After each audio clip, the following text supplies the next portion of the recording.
नमस्कार मित्रांनो, आज आपण रयत शिक्षण संस्थेचे संस्थापक डॉक्टर कर्मवीर भाऊराव पाटील यांच्याविषयी सामान्य ज्ञानाची काही प्रश्न पाहणार आहोत. पहिला प्रश्न आपल्या समोर आहे पहा. रयत शिक्षण संस्थेची स्थापना कोणत्या वर्षी झाली? आणि पर्याय तुमच्या समोर आहे पहा. तर रयत शिक्षण संस्थेची स्थापना 1919 साली झाली, म्हणून पर्याय क्रमांक बी हे या प्रश्नाचे योग्य उत्तर आहे. आणि पुढचा प्रश्न आहे पहा. रयत शिक्षण संस्थेची स्थापना कोणत्या ठिकाणी झाली? आणि ऑप्शन तुमच्या समोर आहेत. ए सातारा, बी काले, सी पुणे आणि डी कराड. आणि या प्रश्नाचं योग्य उत्तर आहे पर्याय क्रमांक बी काले. रयत शिक्षण संस्थेची स्थापना काले या ठिकाणी झाली, आपण लक्षात ठेवायचं आहे. नंतर पुढील प्रश्न आहे पहा. रयत शिक्षण संस्थेचे संस्थापक कोण आहेत? आणि या प्रश्नाचं योग्य उत्तर आहे रयत शिक्षण संस्थेचे संस्थापक जे आहेत ते आहेत ऑप्शन क्रमांक सी कर्मवीर भाऊराव पाटील. हे रयत शिक्षण संस्थेचे संस्थापक आहेत. प्रश्न क्रमांक 4 आहे पहा. कर्मवीर भाऊराव पाटील यांच्या पत्नीचे नाव काय होते? आणि ऑप्शन क्रमांक ए लक्ष्मीबाई, बी सावित्रीबाई, सी रमाबाई आणि डी जिजाबाई. आणि या प्रश्नाचे योग्य उत्तर आहे लक्ष्मीबाई. ऑप्शन क्रमांक ए लक्ष्मीबाई. पुढील प्रश्न आहे पहा. प्रश्न क्रमांक 5. रयत शिक्षण संस्थेचे मुख्य कार्यालय 1924 मध्ये कोठे हलवण्यात आले? आणि या प्रश्नाचे योग्य उत्तर आहे सी सातारा. सातारा येथे रयत शिक्षण संस्थेचे मुख्य कार्यालय 1924 मध्ये हलवण्यात आले. आणि पुढील प्रश्न आहे पहा.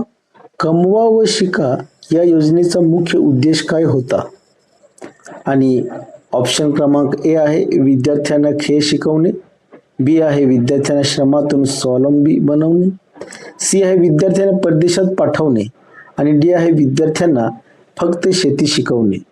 तर या प्रश्नाचे योग्य उत्तर आहे पहा पर्याय क्रमांक बी विद्यार्थ्यांना श्रमातून स्वावलंबी बनवणे हा कमवा व शिका या योजनेचा मुख्य उद्देश होता. पुढील प्रश्न आहे पहा. प्रश्न क्रमांक 7. मुष्टिफंड म्हणजे काय?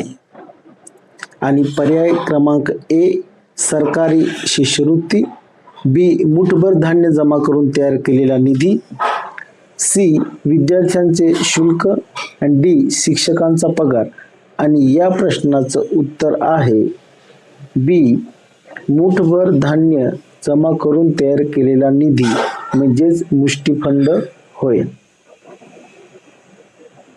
नंतर पुढील प्रश्न आहे पहा. प्रश्न क्रमांक 8.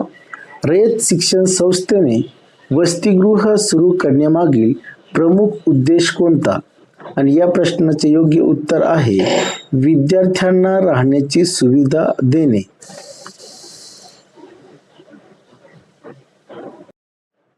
त्यानंतर पुढील प्रश्न आहे पहा.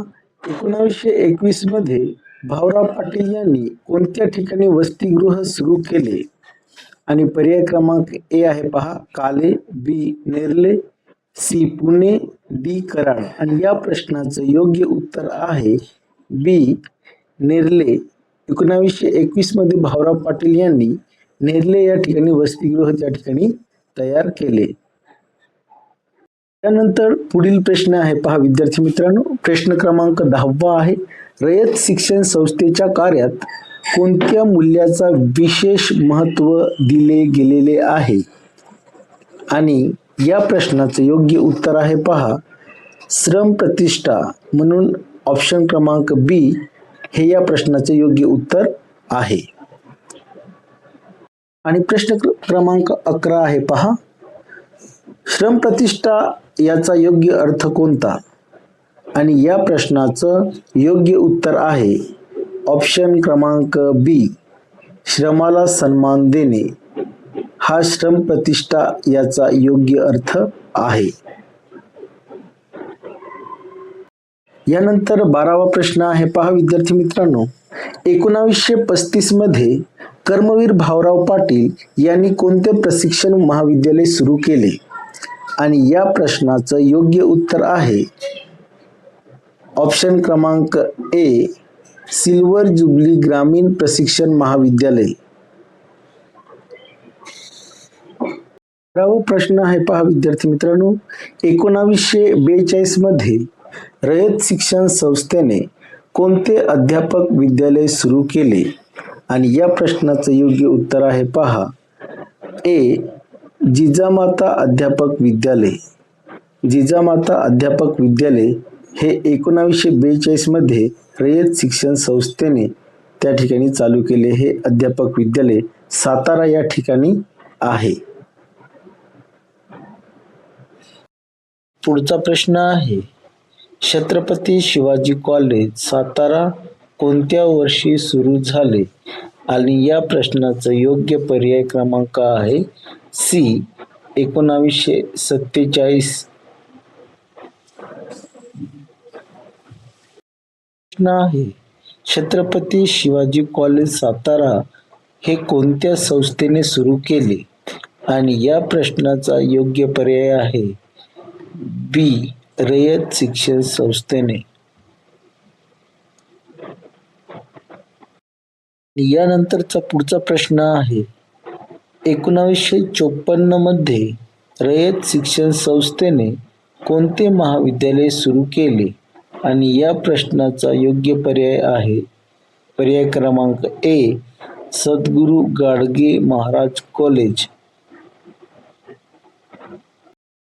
17 नंबरचा प्रश्न आहे, 1955 मध्ये सातारा येथे कोणते महाविद्यालय सुरू करण्यात आले?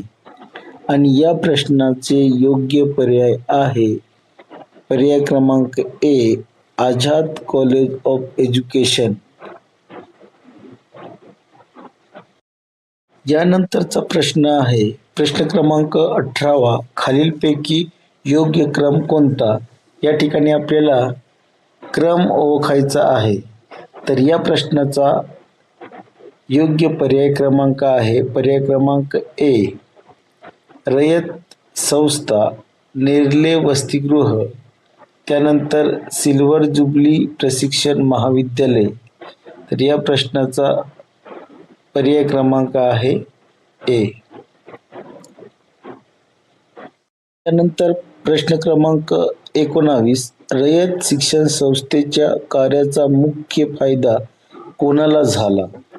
या ठिकाणी पर्याय क्रमांक बी आहे, ग्रामीण व गरीब विद्यार्थ्यांना रयत शिक्षण संस्थेच्या कार्याचा मुख्य फायदा आपल्याला झालेला दिसून येतो.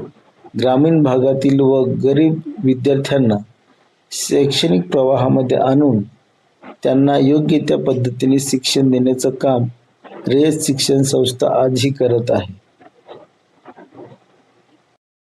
पुढील प्रश्न आहे प्रश्न क्रमांक 20, कमवा व शिका या योजनेमुळे विद्यार्थ्यांमध्ये कोणता गुण विकसित होण्यास मदत झाली? आणि या प्रश्नाचं योग्य उत्तर आहे पर्याय क्रमांक बी, स्वावलंबन आहे. रयत शिक्षण संस्थेच्या विचारांमध्ये कोणती गोष्ट महत्त्वाची होती? आणि या प्रश्नाचा पर्याय क्रमांक बरोबर उत्तर आहे ए, सर्वांना शिक्षणाची संधी आहे. लक्ष्मीबाई भाऊराव पाटील यांनी कोणत्या प्रकारे योगदान दिले? आणि या प्रश्नाचे योग्य उत्तर आहे पर्याय क्रमांक ए, भाऊरावांच्या शैक्षणिक कार्याला त्यांनी सहकार्य त्या ठिकाणी केलेलं आहे. खूप मोठं सहकार्य त्या ठिकाणी केलेलं आहे. खूप मोठा त्याग लक्ष्मीबाई भाऊराव पाटील यांनी रयत शिक्षण संस्थेसाठी केलेला आहे. पुढील 23 नंबरचा प्रश्न आहे, रयत या शब्दाचा सर्वसाधारण अर्थ होतो टिंब टिंब. पर्याय क्रमांक ए, राजा, पर्याय क्रमांक बी सामान्य जनता, पर्याय क्रमांक सी अधिकारी, पर्याय क्रमांक डी सैनिक.